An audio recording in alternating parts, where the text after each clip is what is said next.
Hey guys, I'm Travis with Everglades. Coming at y'all this morning from Orlando, Florida. And today we're going to be comparing the Kubota SVL97-2 to America's tractor, the John Deere 331G.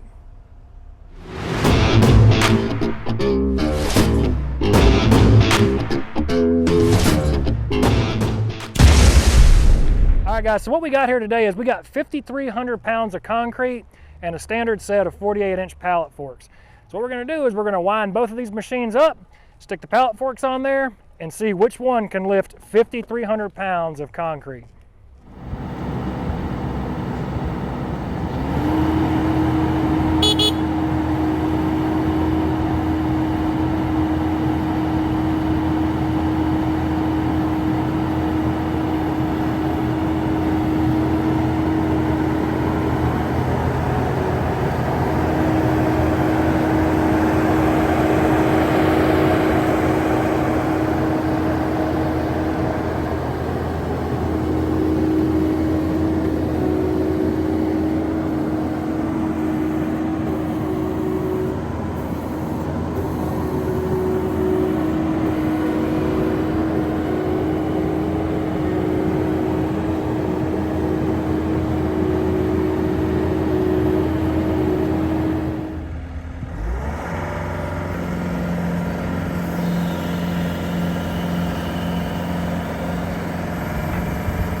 So when a guy's shopping for a large skid steer and he already got a price on a Kubota 97, immediately they'll ask me, well, what does the 333 cost? Because they look at the horsepower and they say, okay, around 97 on the Kubota and 100 on the 333. So logically, that's the machine to go to, right?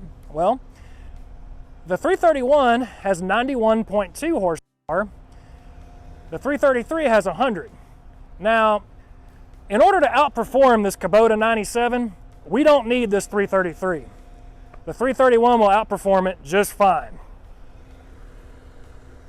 So for the rest of the video, we're just going to be taking a look at how the 331 stacks up against the SVL97-2. Guys, let's talk about specs real quick, all right? So again, we're comparing the John Deere 331G to the Kubota SVL97-2, okay? So as far as operating weight goes, the John Deere weighs 11,900 pounds. The Kubota weighs 11,300 pounds, all right? Horsepower, John Deere, 91.2. Kubota, 96.4. Rated operating capacity. Now again, we've talked about this before. That's 35% of what the manufacturer rates that machine to pick up before the back end starts to tip, all right? So the John Deere 331 has 3,100 pounds of rated operating capacity, hence the name, 331. The Kubota has 3,200 pounds of rated operating capacity. So just from the specs alone, you would assume the Kubota could lift more weight because it's rated for more weight than the John Deere is. All right, now one thing on the John Deere is all of your hydraulic auxiliary couplers here are built into the boom and they're protected from damage. On the Kubota, the manifold is mounted on top of the boom. Now, for all you guys out there that are trying to run mulchers, clear land, that sort of thing, that is susceptible to damage and it is possible to knock these things off. And when that happens, it's not cheap, fellas. All right, now on the John Deere, we've got this one equipped with the Deluxe LED light package, right? So you've got recessed LED lights into the cab, so you have lights all the way around your machine. You've got lights in the front, sides, back. Furthermore, our rear camera right here is protected. It's mounted right here and it's covered by this shroud to give it extra protection. On the Kubota, you cannot get LED lights on the side of it. You have standard halogen lights on this machine. Furthermore, their rear camera, you can see it is mounted up there, and the visibility out of it is pretty poor because most of what you see is this cross tube right here. All right, let's talk about the serviceability on the Kubota. So for one, their access door back here is not lockable.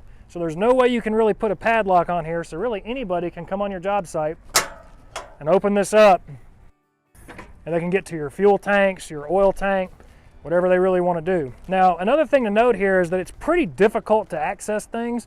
Your battery is right there. It is possible with tools to tilt the radiator back, but still, there's really not much room to work under here. The fuses are here. Another thing is, for all you guys that are running mulch heads and clearing land, you'll have a lot of debris that can get trapped in here, and you can even see right in here there's debris that's already collected. This machine has probably about 100 hours on it, and already you can see there's debris that's building up from where the loader boom sits underneath the engine. And guys, that's a serious hazard. You have to keep your machines clean. You can't have debris in there. That could be a big problem. Another thing, look at where the hydraulic fill is right here. So we talked about this on other machines. You're gonna have to lift your 5-gallon bucket of hydraulic oil and try to get it in here without spilling any oil.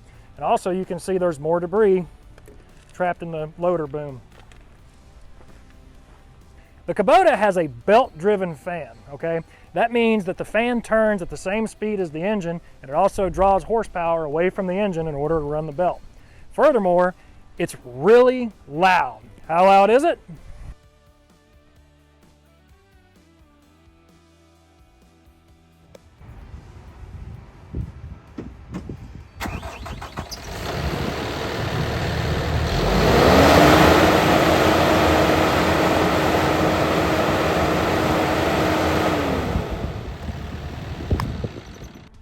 Now the John Deere's fan is hydraulically driven. So what does that mean? Number one, the fan's quieter. And number two, and this is big for all you guys that are clearing land and working in dusty applications, the fan can change direction on demand and blow the coolers out. That's right. You can press a button inside the cab, the fan will slow down, change directions, and blow out the coolers, and you'll see a little bit of dust come out. Now you can do that manually, or you can set the machine up to do it at a preset interval, like say like 15, 30, 60 minutes, whatever, and the machine will do it on its own.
Now on the John Deere, the same as the 325, which you can see that video in the description box, you can lock the loader out from inside the cab and remove these side shields to get really good access to your engine. All your fluids, your battery, you can easily remove here. And if you need to clean the machine out, it's very easy to swing your coolers out and really get in here with an air compressor and do a deep clean on your machine to keep it clean, keep it cool. Now the John Deere, you have the ability to put your own padlock right here and keep your engine compartment secure. Now on the John Deere, we use an electric quick attach system. So what does that mean? That means our quick attach is powered by an electric motor. It's also protected by this steel plate right here.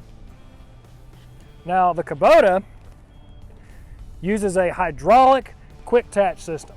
So what does that mean? Well, that means this hydraulic cylinder here is what takes the bucket on and off. This actuates your quick attach levers.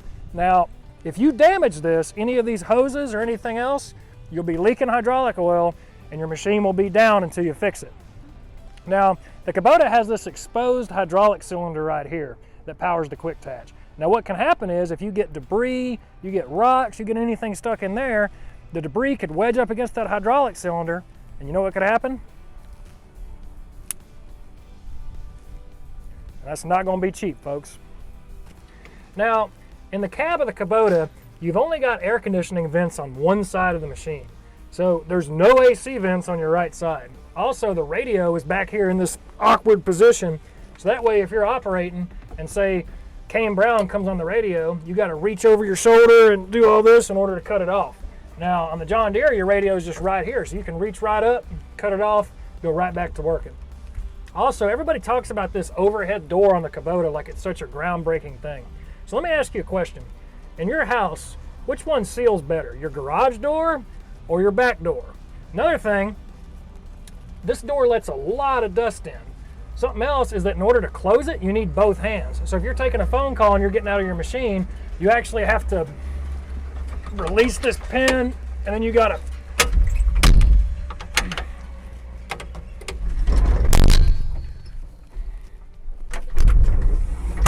and if you're a taller guy like me, I'm about 6'4", depending on which gas station I'm leaving, but this door almost hits me in the face whenever I open it. So something else to keep in mind. Now another thing is it's really easy to transport the John Deere because it's so easy to tie it down. I got a standard 3/8 hook right here. All you got to do, it goes right in that pocket right there. So you can spend less time chaining down your machine and more time making money. Now the Kubota, you really can't, see how you can't hook this? You really have to feed your hook through here. And yeah, it's a little thing, and there you go. It's a little thing, but it takes time and it's inconvenient for really no reason. One thing that's interesting to me is in the past few years, Kubota's really tried to market their machines as, oh, they're assembled in the US and American this, American that. But guys, at the end of the day, the John Deere is America's tractor, okay? This John Deere's been building stuff for Americans since doggone 1837, whenever they started building the plow. Now, the John Deeres are built in the Dubuque Iron Works factory in Dubuque, Iowa. And I'm talking about iron goes in one end, machines come out the other. I've been there. I know, I've seen all of it. I've seen the assembly lines, and by gosh, they are assembled here, built here, all right? Now on the Kubota, even if you look at their owner's manual here, you'll notice that on the back of it, printed in Japan. So they couldn't even print the owner's manual here.